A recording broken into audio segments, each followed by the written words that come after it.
Hey guys, welcome back. And today I want to talk about what the hell does bang per buck actually mean? And how do you know if you're getting a good deal? That's coming up right after this.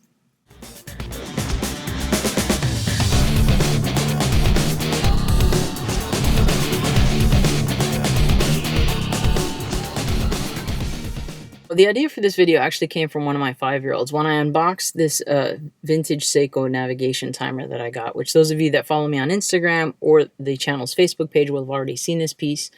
When I unboxed it, one of my younger boys came up to me and he asked me, "Hey, did you get a good deal on that?"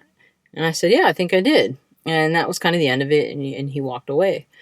But, it left me thinking. You hear several people mention, myself included, that this piece is good bang per buck or that piece is good value for money. Most anonymously mentioned with Japanese companies like Seiko or Citizen or Orient, where you're getting a $150 piece, $200 piece, and you hear people say, "Man, that's good bang per buck." The Seiko SKX is probably one of the biggest examples. People think, "Oh, that's good bang per buck," and I mean, I don't know if it is or it isn't, right? Because I look at pieces. I'm going to use the Invicta Pro Diver as an example. It's under $100, has hacking, hand winding.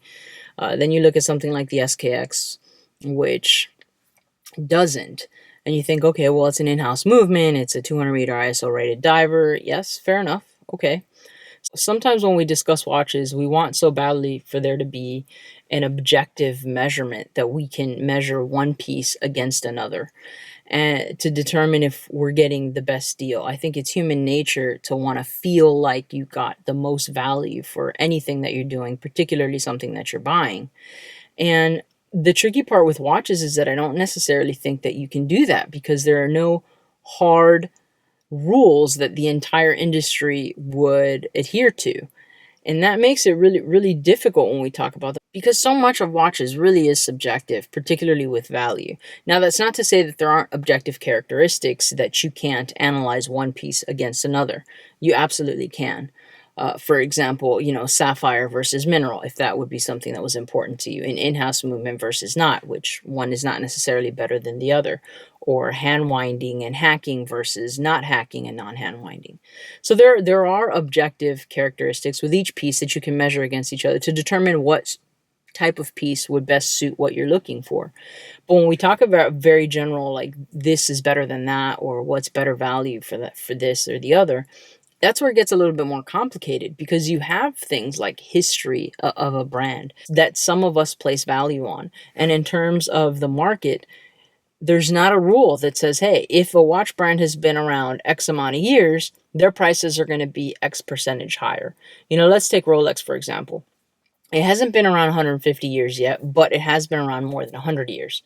So do they get to hike their prices up 20% for every 50 years that they've been in existence? That means you take a Submariner that's roughly $8,500 and you say, okay, what's 20% of that? That percentage is because of its history. Okay, well, are the thousands of dollars that are left paying for that piece, is it worth that then, just in material and build? I don't know. I mean, to me personally, it isn't, and that's why I don't have one. But to some people, it is. And that's where it becomes such a subjective topic, whether or not a piece is worth the bang per buck. You have brands that we give a lot of leeway to because they're respected. For example, Seiko's known to have issues with the chapter ring. The Patty, the Turtles are perfect examples where they're not perfectly aligned. A lot of people give Seiko a free pass for that. They say, hey, sometimes the chapter rings don't align, and it's kind of a known ism, and we're perfectly okay with that at 300 and something dollars that you're paying for a turtle. The average person wouldn't be okay with that if they're spending $300, more than $300 on a watch. Why isn't that chapter ring perfectly aligned?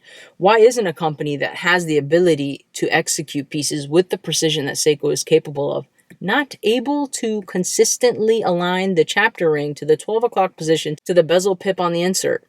I don't know, but we seem to be, for the most part, that's an accepted norm at that price point. Because in our world, there are pieces that are much more expensive. Should it be accepted? Does it still represent good bang per buck with a known defect that happens regularly with these types of pieces? So I don't know. It makes you wonder, what should you get at this standard price point? What should be expected at this standard price point at $500, at $600, at $800? What should you expect to get for $100? And if you talk to people, you'll find that that's very different, right? What I expect to get for my money is going to be different than what anybody else expects to get for their money. So, the short answer to what does bang per buck mean? It depends, right? It depends on what's important to you. If you place heavy value on a brand that is independent, on a brand that has a lot of history, what represents good bang per buck for you? I don't know, Seiko, Citizen, vintage pieces in general. I don't know, because when I look at a piece like my Citizen Panda chronograph that has the same chronograph characteristics that the JLC Squadra does, and I look at them and realize that in terms of price, they're separated by $7,000.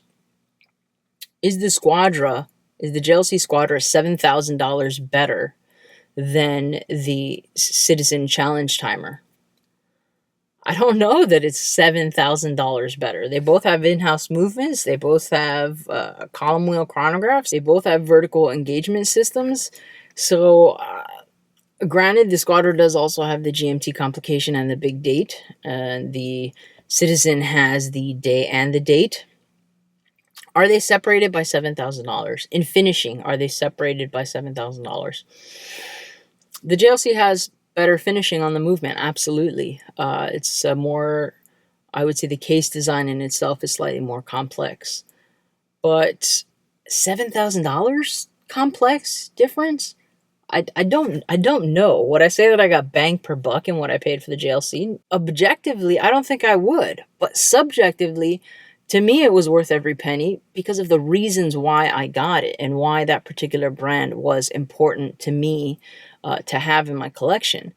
But you try to explain that to somebody else, and they might think you're nuts. They might think, oh, well, you should have gone Rolex for that amount of money, or you should have gone IWC or whatever, any other brand people like. Watches have gotten really expensive, and what makes it difficult to determine whether or not you've gotten bang per buck is that there's not a set standard. There's not a set standard out there that says, hey, at $300, these are the characteristics that you should absolutely be getting.